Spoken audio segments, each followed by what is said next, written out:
Hi folks, this is Glenn B. from ballseyesboomers.blogspot.com, and what you see in front of you on my folding table are two rifles, both of them in .22 long rifle caliber. The longer one, the one at the top, is a Mossberg M44 US, marked US property. I bought it from the CMP, the Civilian Marksmanship Program. It's an excellent .22. It's a tack driver. I mean, very accurate rifle. It was used to train U.S. military forces how to shoot.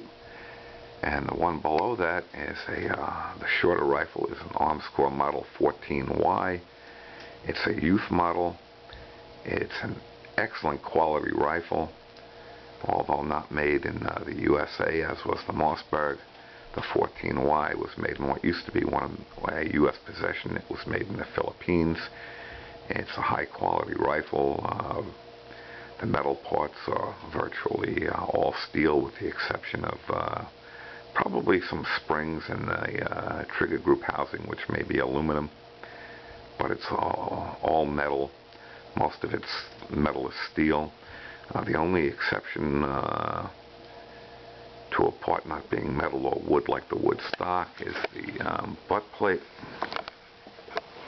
That's back here. That's made out of plastic. All of the other major parts are either metal or wood. You set this down, push these up a bit so they're in focus, get myself comfortable. And I want to tell you why I like this rifle as a youth rifle. Before I do that, before I handle it, as you can see, the Mossberg doesn't have anything. As far as source of ammunition goes, there's no magazine. You can see straight through to the table. So I'm going to turn it this way. I'm going to check inside the chamber, which you cannot see at this angle, but I can see and I can feel, especially with my pinky. There's no ammo in there. That rifle is safe.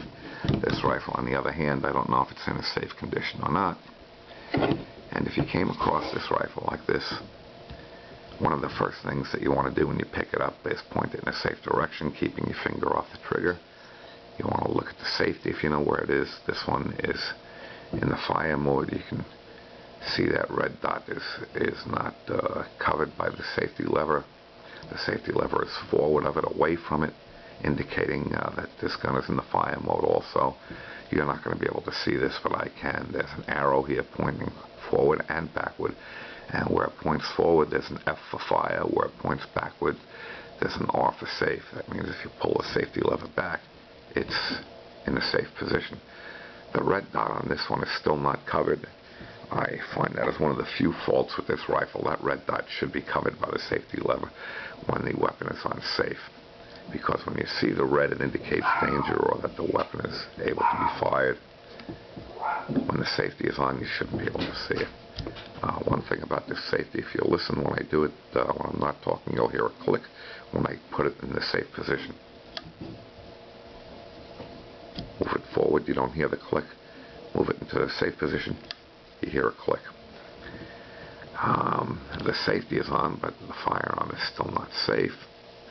The next thing I want to do, again, keeping it pointed in the safe direction and keeping my finger off of the trigger, is to depress the, you see it sticking out of the front of the trigger guard here, that little hump.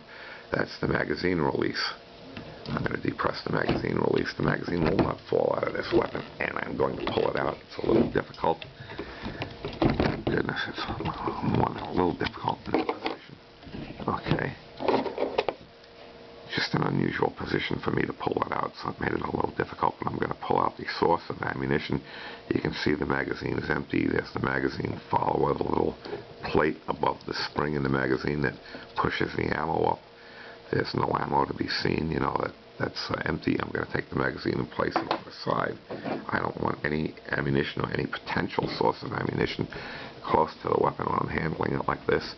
The next thing I'm going to do to make sure that it's empty is I want to open up the bolt. I'm going to push the bolt handle up. I'm going to then push the bolt handle back. If there was a round inside the chamber, that should have extracted it and then ejected it if the weapon is functioning properly. However, it may not have functioned properly that one time for many different reasons. I'm going to look in here, So I'm going to visually and physically with my fingertip examine the chamber. I can actually feel the breech end of the bore. I can feel the hole. My fingertip is going into it a little. There's no ammo in there, but I looked first, then I felt. If you can't see in there for some reason, grab a flashlight, shine it in there, and take a look. I can see that there's no ammo in there. Weapon's now in a safe condition. You'll note I called it a weapon. It's a firearm. It's a training firearm for children. You don't expect children to have to use a weapon. But in some cases, during home invasions, they have been known to use them to protect themselves and their family. An adult could use this as a weapon to protect himself, his family, his loved ones. It can also be used as a training firearm, a hunting firearm. The term weapon and firearm are basically virtually interchangeable. Well, it's now safe. I want to go over some of the reasons I like this as a training weapon. First of all, because it's a quality firearm. It's made well. It's got a hardwood stock. You can see that's some beautiful wood. It's a one-piece stock. It's got a few small dings. I guess we've had this rifle for at least 10 years. I think I got it for Brendan when he was 10 or 12 years old. My son, he's 22 years old now. The wood stock is beautiful. Most of the metal parts are steel. The bolt is made out of steel. The whole barrel assembly, the chamber assembly and barrel assembly are all made out of steel. The front sight hood, I don't know what kind of metal it's made out of, but it's made out of metal. I do believe that the hood is made out of steel. Let me show you the front sight while I'm up there. The front sight is a post and ball sight. I don't know if you can make out the ball that well, but that's what it is, a post and ball sight. Here's the rear sight. The rear sight is just a simple notch rear sight.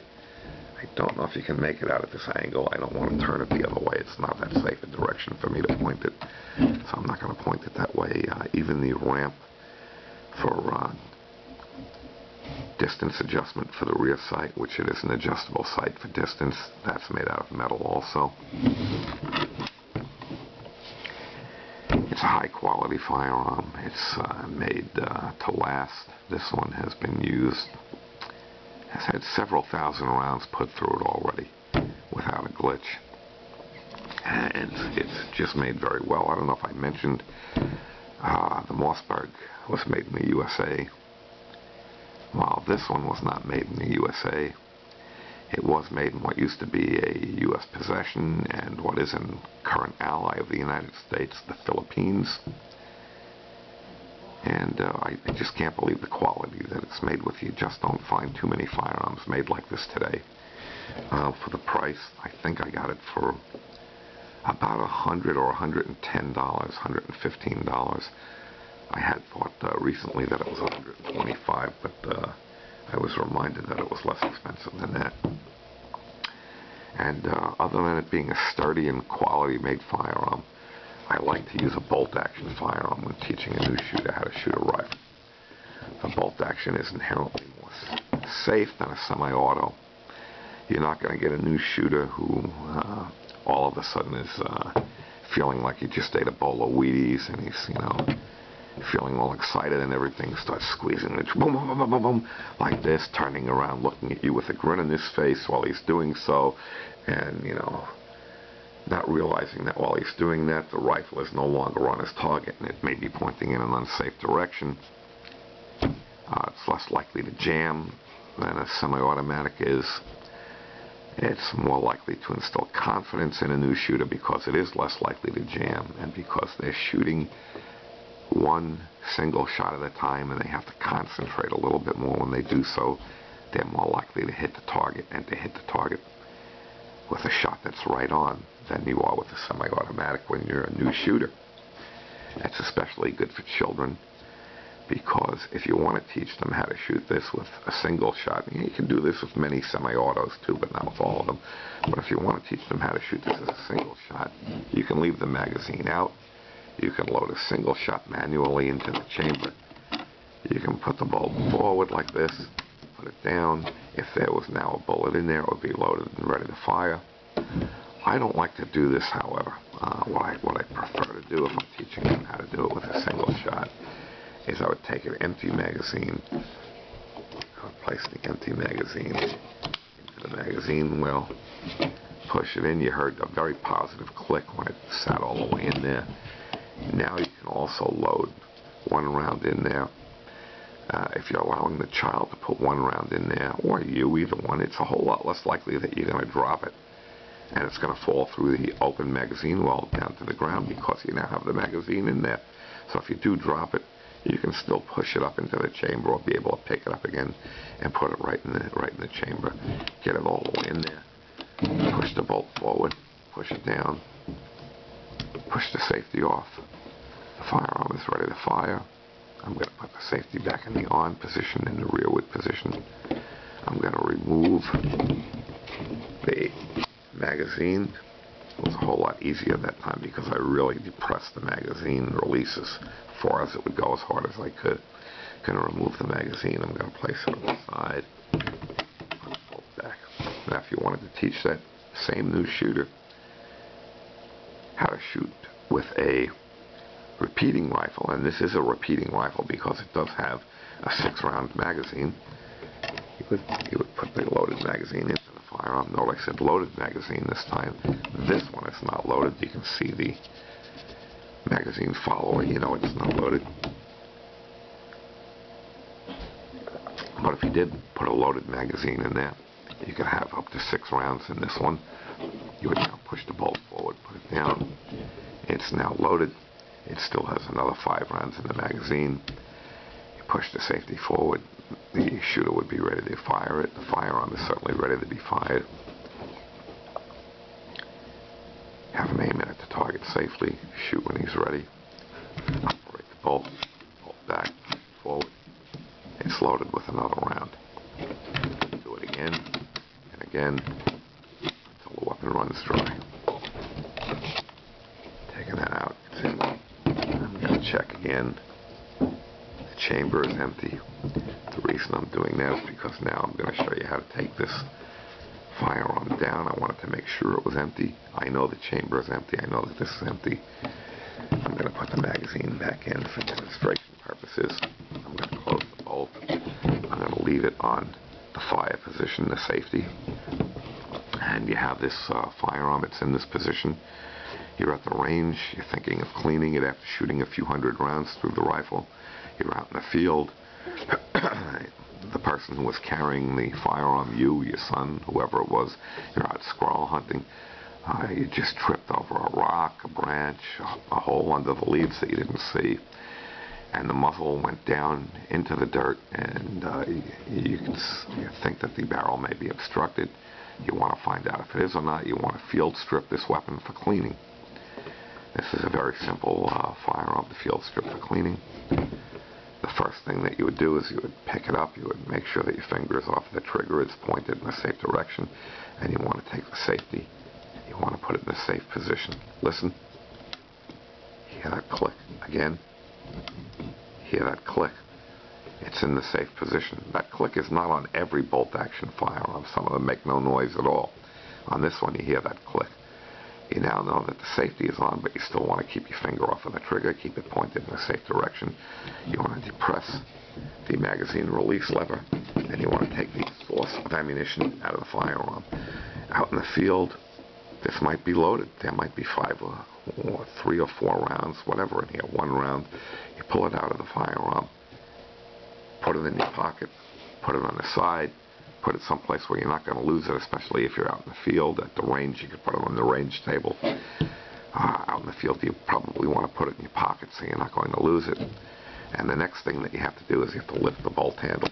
The bolt handle back. That should, if this is operating properly and if the extractors had a good grip on the shell casing, extract any live or spent cartridge that's in the chamber. But you still want to take a look. You want to look in there visually. You want to go in there with your finger and feel physically. I can feel the hole. I can feel if there's nothing in it. Again, if you can't see in there, if it's a little bit too dark, take a flashlight, shine it in it. Make sure there's nothing in. By the way, you don't want to be doing this in the dark, but you could be out in the woods. The light could be pretty dim. It could be near the end of the day when this happened, or in the beginning of the day. It actually could be in the dark as you're traversing through the woods and going to a hunting spot to get set up. And you're going to have to use your flashlight to look in there. But if you have to do it in the dark, use a flashlight. If you have to do it in very dim light and you can't see in there very well, use a flashlight. I highly recommend it. Okay, this weapon is now ready to be field stripped. The bolt is already back. What I have to do in order to field strip, there's one more step. It isn't actually ready. I have to move the safety into the fire position. No, I'm going to leave the bolt open. Okay, I can stick my finger in here. Now I can depress the trigger. I know one of the cardinal rules, so-called cardinal rules, of firearm safety taught to us by the famous Colonel Jeff Cooper is, never place your finger on the trigger until you're ready to fire. Well, I'm not ready to fire, but I'm going to place my finger on the trigger, because if I don't, I cannot field strip this weapon.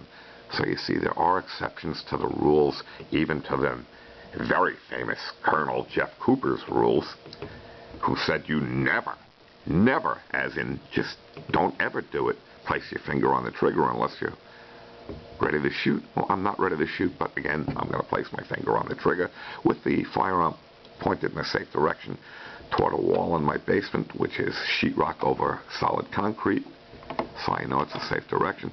I'm going to move the bolt forward just slightly. I can still stick my finger into the action area here. I'm going to move it forward just slightly so I get enough leverage when I want to pull it back.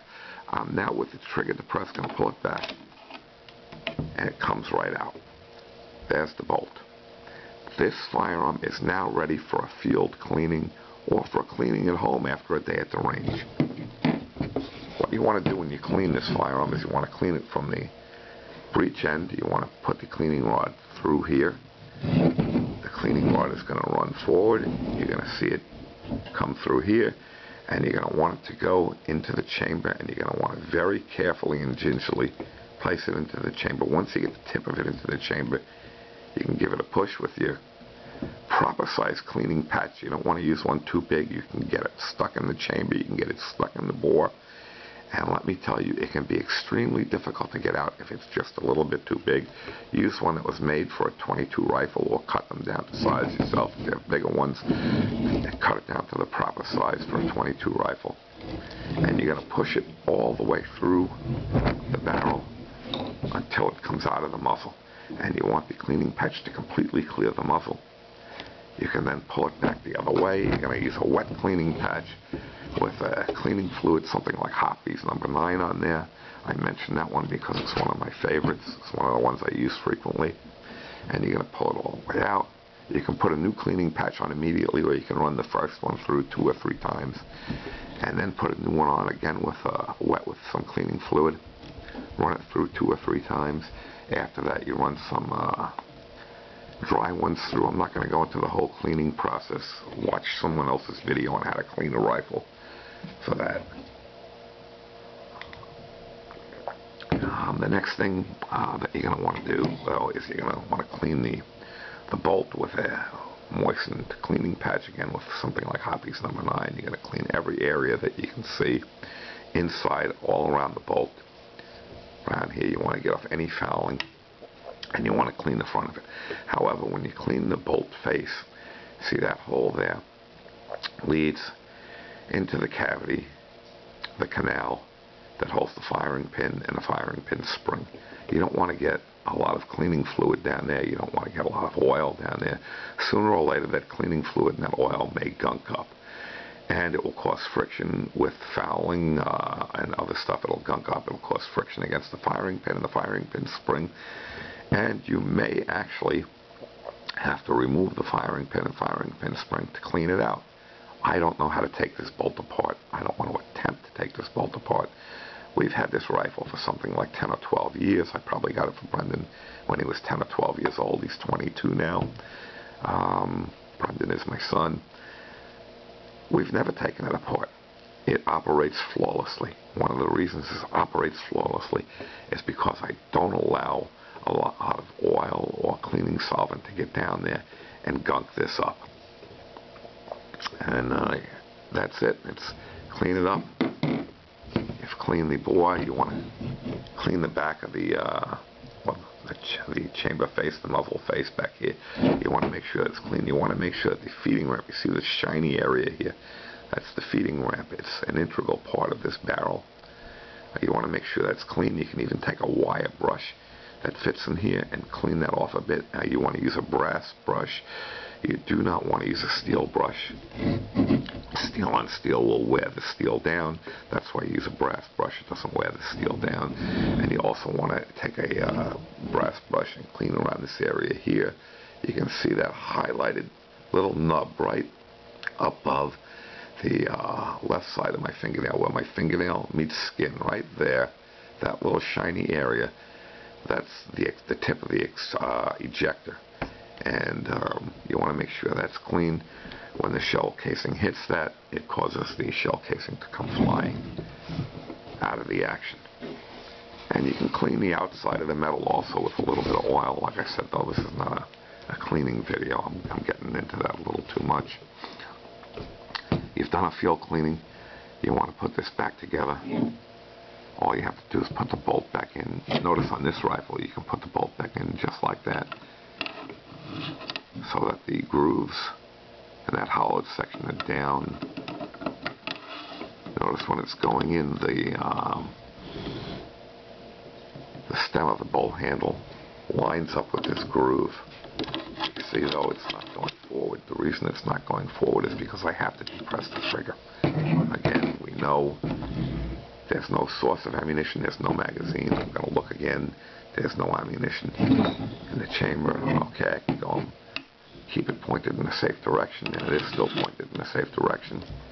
I'm going to put the bolt in part way. I'm going to lay it down right now. I'm going to depress the trigger. I'm going to push forward, making sure that the stem was lined up with that groove here. And you'll see it's in all the way. I know it's in all the way because the bolt is going down. And notice I had the safety in the fire position when I did that again, because what did I have to do? I had to violate the cardinal rule of firearms safety as established by the famous Colonel Jeff Cooper. And I had to depress the trigger or squeeze the trigger or put my finger on the trigger and operate the trigger in order to get the bolt back into the rifle. It's just an exception to that rule that Colonel Jeff Cooper said there never was such an exception, because he said never place your finger on the trigger until you're ready to fire. You see, rules are meant to be broken in some cases, and in this case it has to be broken in order to field strip this weapon for cleaning. Now, if you wanted to field strip this weapon further, I'm not going to go through the whole process with the magazine and the gun again and all of that. I'm going to keep the weapon pointed in a safe direction. I am going to check there's no source of ammunition. There is no ammunition in here in the chamber. The safety is in the fire position. I'm going to depress the trigger, move the bolt forward just a little so I get some leverage on it. I'm going to pull it back, slides right out. You pull it back with a little force, of course. It's going to slide right out of this firearm. The next thing, if I wanted to clean it any further, I'm going to come to the foregrip on the wooden stock.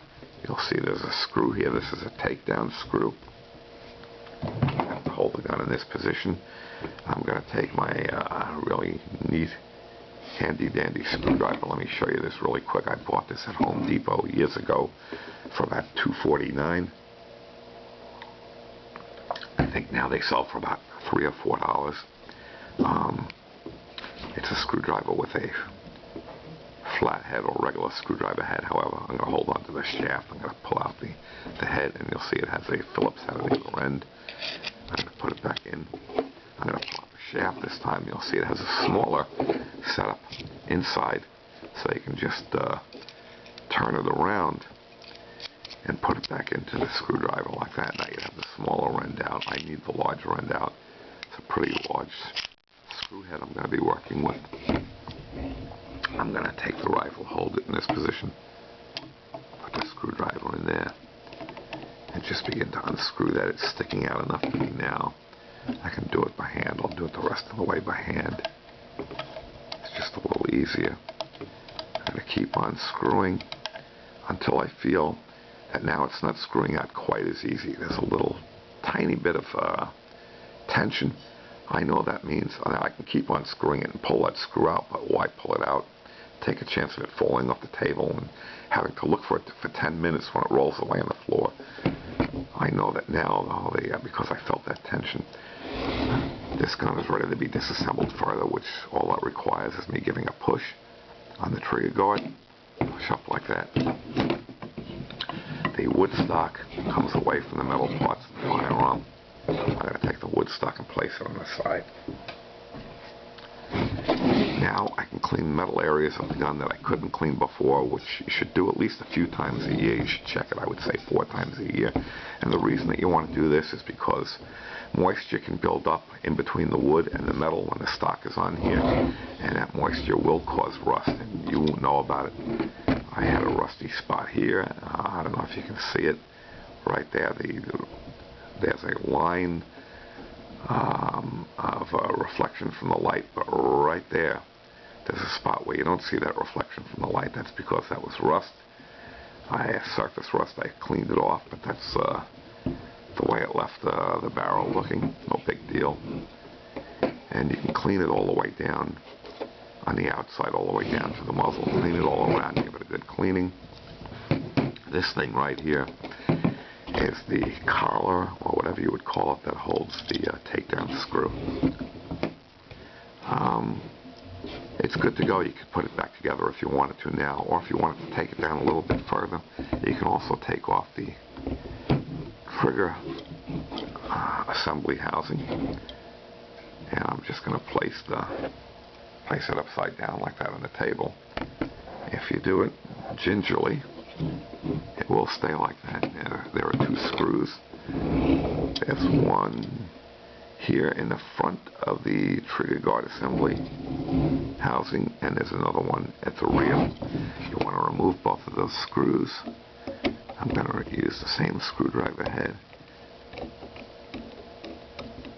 Of course, you have to turn it in the right direction to get it out.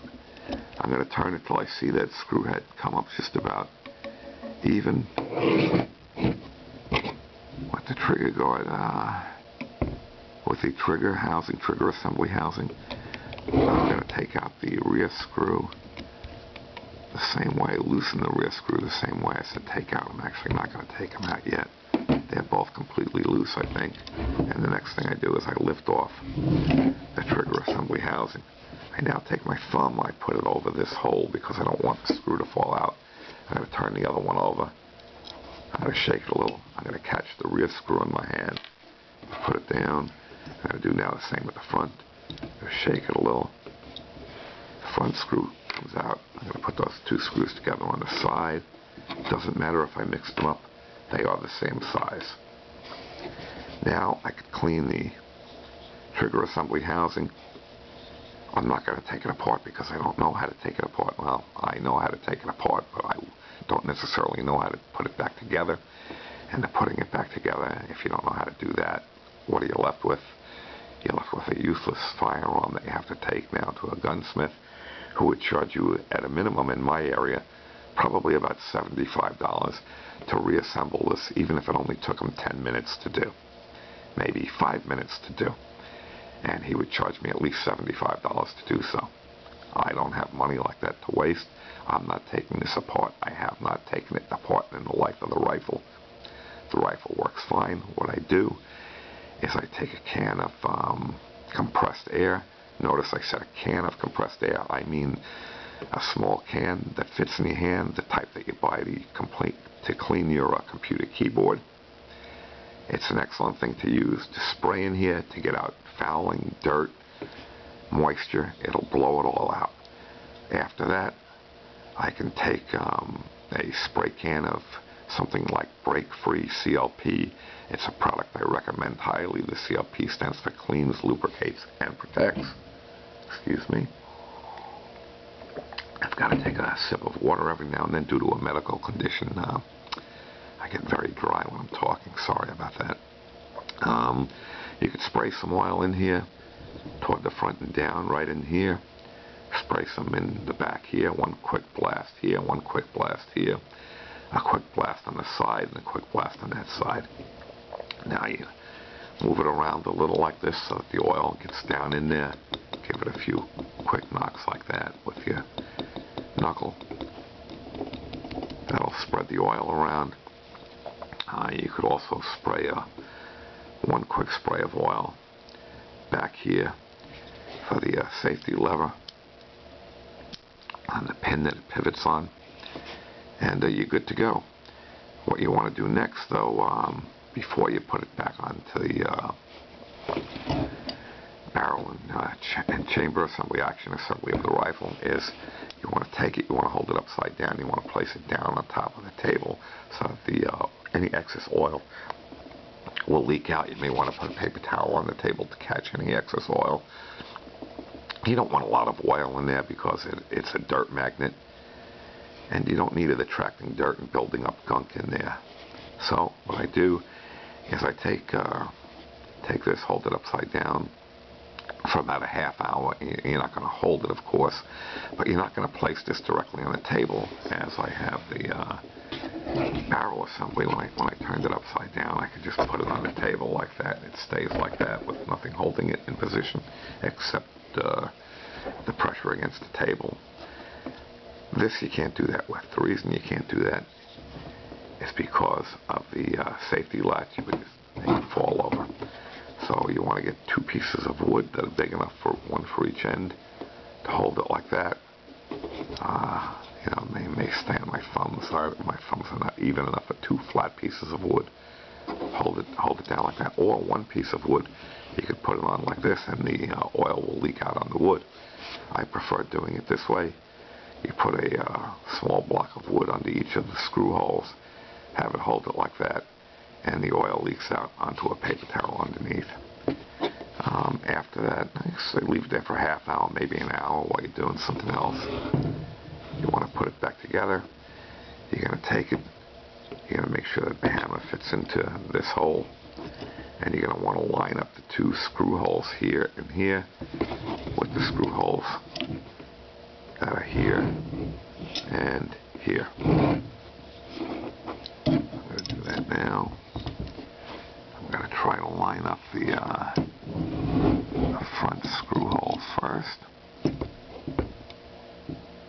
Try to hold it right in place where I think it's lined up perfectly. I just moved a little already, but I'm going to hope that I have it lined up right.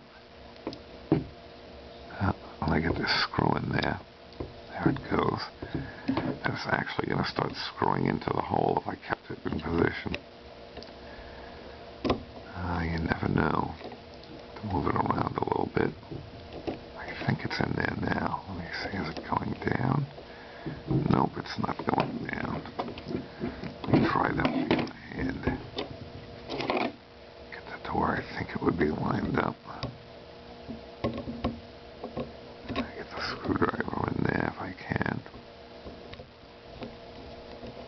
Nope, it's not lined up, and I just moved. Oh, wait a minute. There it goes. I felt the screw fall right in there. Okay. Now I've got that fairly tight. What I want to do is I don't want to keep it tight. I want to back off a quarter to about a half a turn of the screw. The reason I do that is I want to be able to move the back and forth a little. Make sure I have it lined up just right with the rear screw hole. I want to get this in there. Let me see. That's about right. If it's not right, I know I got to push down a little bit more with my left index finger the way it is right now. That helps if you get the screwdriver into the notch, the groove in the top of the screw. I think I just got it lined up. I heard it kind of click. I don't know if it's in there or not. Let me see. No, it's not going on. There it goes. Okay. I want to tighten this all the way, tight as it'll go. I don't want to make I want to use the proper size screwdriver head. I don't want disturbing the screw, the groove in the screw. I'm going to do the same to the front now. Remember, I loosen that up. I tighten it as tight as it goes. Go back to the back one more time.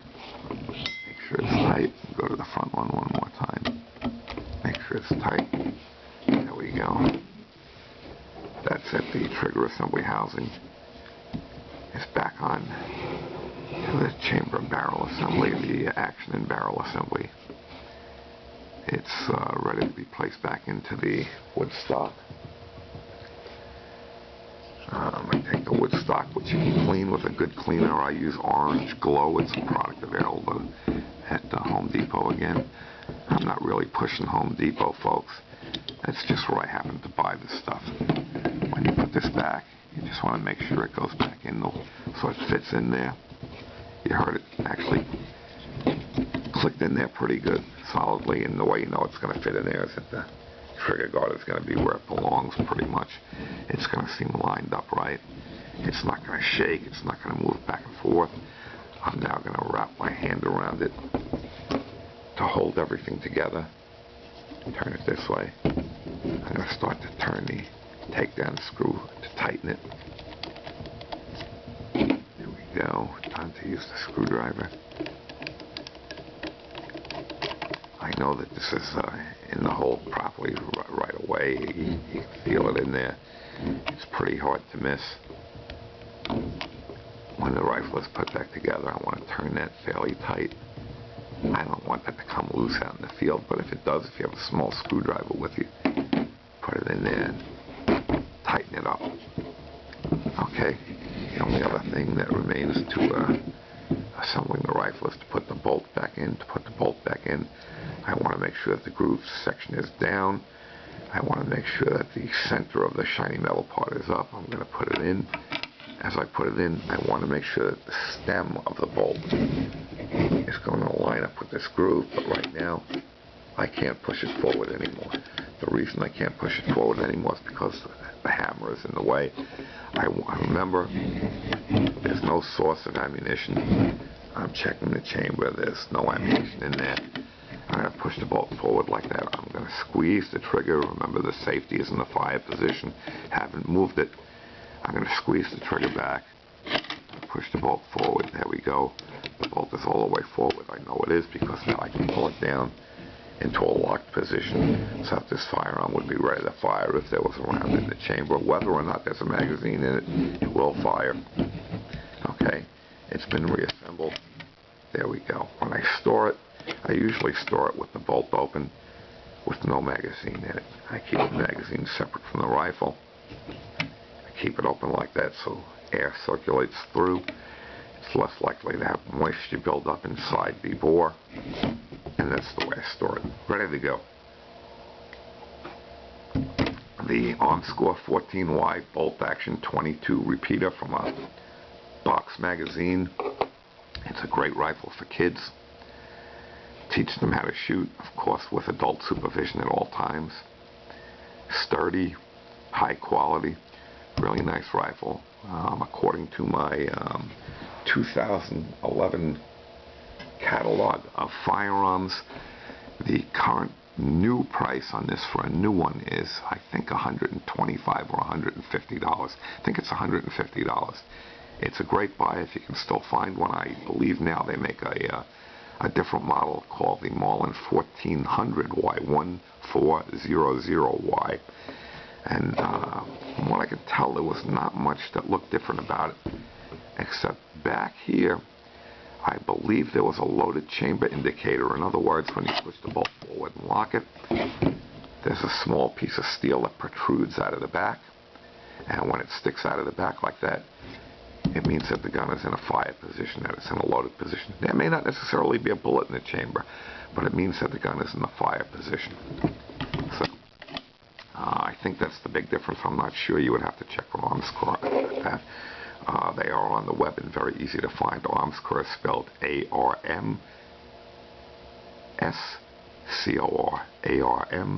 Armscor. That's it, folks. This is Glenn B. from ballseyesboomers.blogspot.com signing off, saying have a good day and safe and happy shooting.